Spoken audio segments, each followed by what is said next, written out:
Dernière étape aujourd'hui, Saujon, une ville particulièrement connue pour ses thermes, mais aussi pour ses nombreux parcours de pêche. Rencontre avec Dominique et Dominique, deux passionnés qui proposent toute l'année des initiations avec différentes techniques. Donc Dominique, avant d'aller à la pêche, tu as voulu nous emmener sur cet endroit, pourquoi?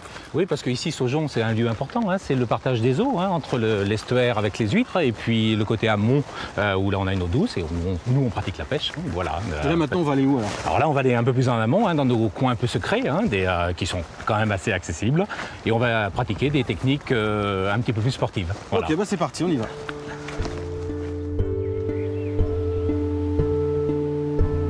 C'est une pêche un petit peu de sioux, hein. On s'approche tout doucement, tu vois, on s'approche pas trop près de la rivière, hein, et on regarde si on voit des poissons en surface. Hein. À cette saison, les poissons là, commencent à monter en surface, hein, et viennent se nourrir des insectes qui dérivent.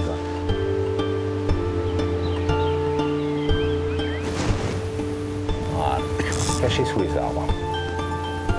J'ai bien normalement parce que là... Est-ce que tu veux essayer, Bruno? Ah bah, voilà. allons-y. Hein, donc, on prend bien la canne comme ça, le pouce en haut. Ok. Voilà. Tu tiens fermement ta canne, Ouais. et t'es parti à fouetter. Alors, voilà. Moins ample ton mouvement. Pas mal. Et ben voilà, tu y es presque. Avec le vent, c'est... Avec le vent, c'est un peu dur.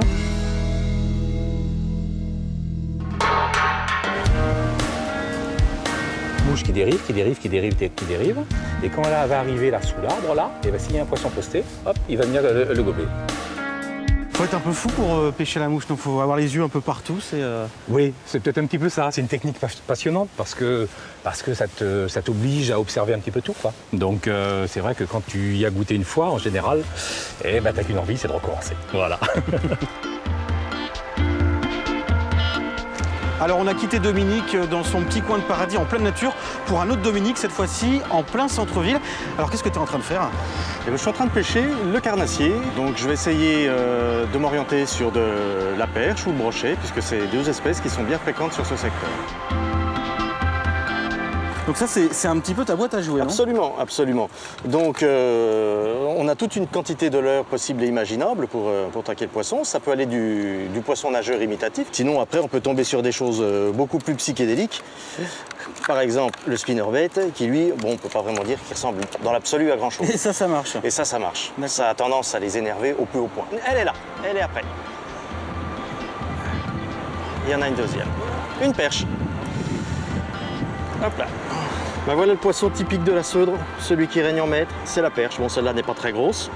Et ça peut aller jusqu'à combien de kilos, ça? Oh, on va dire en taille, ça peut aller de 45 à 50 cm pour les très gros spécimens avec des poids allant jusqu'à 2 kg, 2,5 kg. Là, au niveau des sensations, c'est...